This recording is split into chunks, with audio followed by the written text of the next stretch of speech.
it, feel it, curl it, find it, view it, code it, jump and lock it, surf it, scroll it. Alright, thanks for tuning in. I hope y'all motherfuckers doing good. I'm alright over here. Got a little toothache and shit, but we gonna keep things moving along. So, I'm looking up some stories and shit, and I come along some article, Atlanta Patch. Well, shit's going down over that Confederate statue shit, motherfuckers. So they got say Confederate statue debate. GOP lawmaker warns Democrats should go missing. State Republican Jason Spencer warns former Republican LaDawn Jones that if she keeps lobbying for removal of a Confederate statue, she may go missing. Now, let me remind you, this is in Atlanta, motherfuckers. And this nigga is white, going bald. And matter of fact, this black chick, she looks so fucking familiar. But unfortunately, you know, they try and say all black people look alike. But I swear I used to shake my ass with this bitch. But anyway, so we go down Atlanta.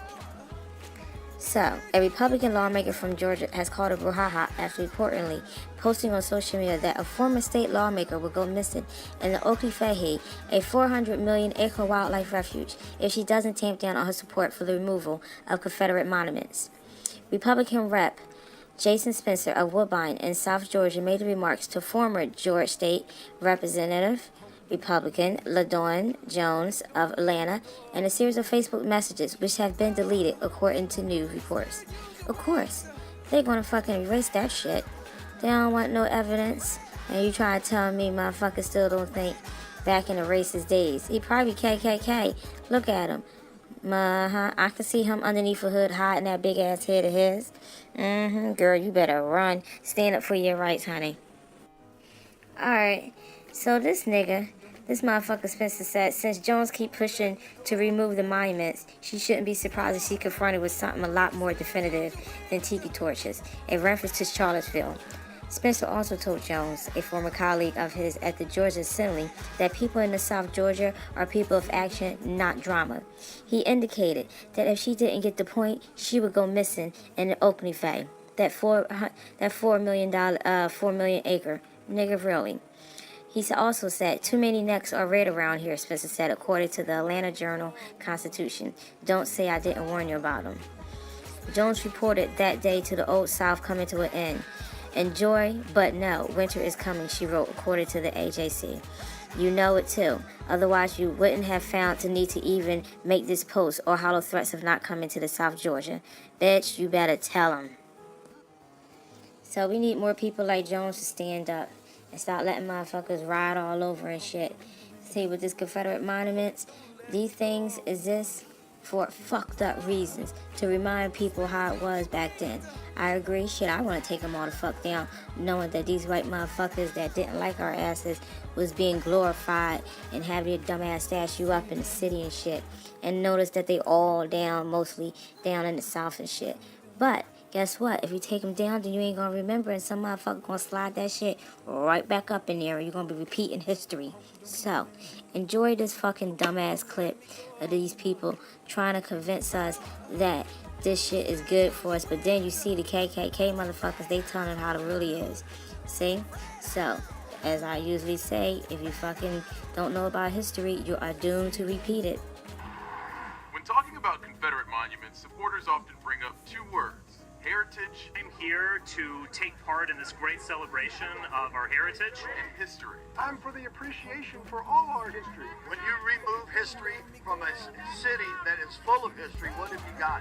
The heritage and history of these monuments are tied to the so-called lost cause of the Confederacy, which has been described as Confederate nostalgia, and also the oppression of Black Americans after the Civil War. According to a 2016 report from the Southern Poverty Law Center, at least 1,500 symbols dedicated to the Confederacy exist in public spaces in the U.S. They include statues, flags, and holidays, and are mostly in southern states. Around 700 of these symbols are monuments. Groups like the United Daughters of the Confederacy, which in the late 1800s consisted of mostly white women, built monuments to preserve the memory of Confederate soldiers and where they fought, even though Robert E. Lee, an instrumental Confederate figure, opposed that idea. Notably, the majority of these statues were put up in cities across the South during the re-emergence of the KKK, a group the Daughters supported, during the implementation of Jim Crow laws and during the Civil Rights era. In some cases, they were put up to intimidate Black Americans. They were erected purposefully to send a strong message to all who walked in the shadows about who was still in charge in the city. Along with the mayor of New Orleans and the governor of North Carolina, local government officials in Baltimore, Lexington, Kentucky, and Charlottesville, Virginia, and others have either removed or plan to remove Confederate monuments. To relocate 2 Confederate statues following protests in Charlottesville, Virginia that resulted in 3 dead and several more injured. Lexington Mayor Jim Gray tweeted Saturday that he planned to take steps to remove 2 Confederate memorials from the former county courthouse grounds on Main Street. He said he had planned to make the announcement next week, but the events in Charlottesville, quote, accelerated the announcement. The 2 statues memorialized John Hunt Morgan and John C. Breckinridge. Morgan was a general for the Confederacy as well as a slave owner. Breckinridge was vice president under James Buchanan before becoming a senator. He was later expelled from the Senate for joining the Confederate Army. He went on to become the Confederacy's last Secretary of War.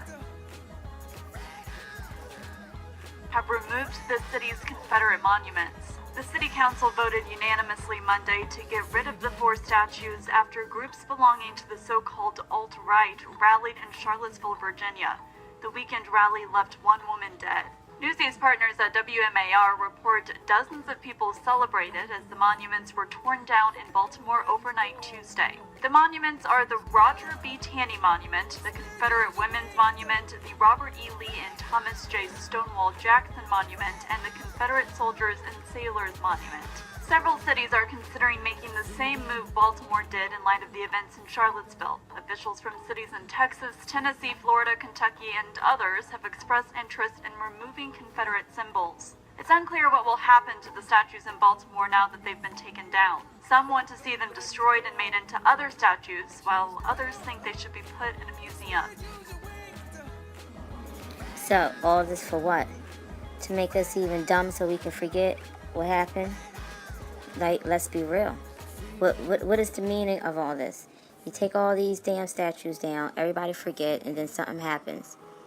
Or, since the black people are so upset about it, what about we just get some new heroes and we put some of their statues up? There you go. How about that shit for you? Do something out there.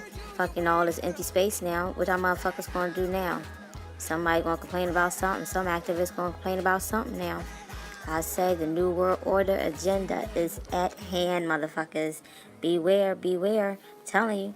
So, we're going to do next. Fake protests, motherfuckers. Coming up next.